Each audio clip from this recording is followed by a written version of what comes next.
Welcome back. I'm joined by Championship correspondent Pascal Lemay to review the Boxing Day clash between Sheffield Wednesday and Blackpool. Pascal, starting on the away side, still struggling, and last time out they were having 6-1.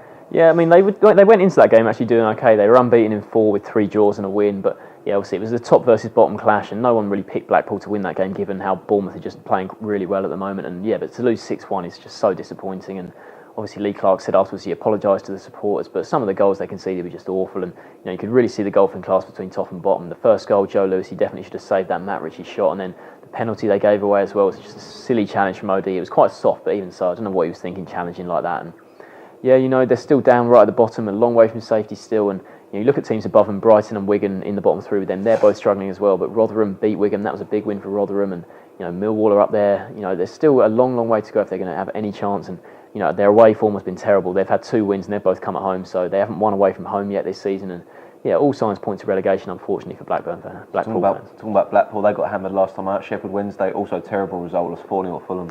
Yeah, that was a big blow for them. That's now 2 defeats in a row. Obviously, they went in, before those 2 defeats, they were doing okay. They'd had 2 wins in a row, but yeah, the 4-0 defeat of Fulham, they weren't great. They weren't too bad. They had bright moments in the first half. Jeremy Holland looked really good down the left, but they gave away some silly goals. The free kick they conceded for McCormack's first one was very disappointing, and they just no need to make the foul there. And obviously McCormack stuck it well. It was a great free kick, but after that, the second goal was from another set piece. Disappointing again. And then after that, it just sort of unravelled for them, and they never quite looked like scoring. And goals has been a massive problem for them this season. Obviously, Stevie May, he's only had probably 2 or 3 good games. He hasn't quite settled into life in the Championship.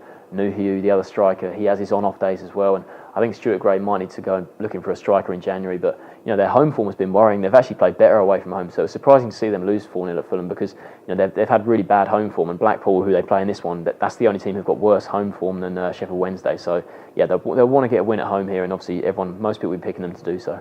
2 teams will be keen to bounce back. What's your score prediction? Yeah, I think you have to back Wednesday here. I mentioned that Blackpool haven't won away from home all season, and there's the Carl Oyston stuff that's just come out in the last sort of day or so about him sort of abusing someone. And when you're down at the bottom, we've talked about teams like Leeds and obviously Wigan with the Dave Whelan stuff. They have all this off the pitch stuff that just doesn't help you when you're down at the bottom. And now this Carl Oyston stuff's come out. That's not going to help them either. So I think Wednesday. I'm going to back them to win 2-0. So also going for a 2-0 win to Sheffield Wednesday.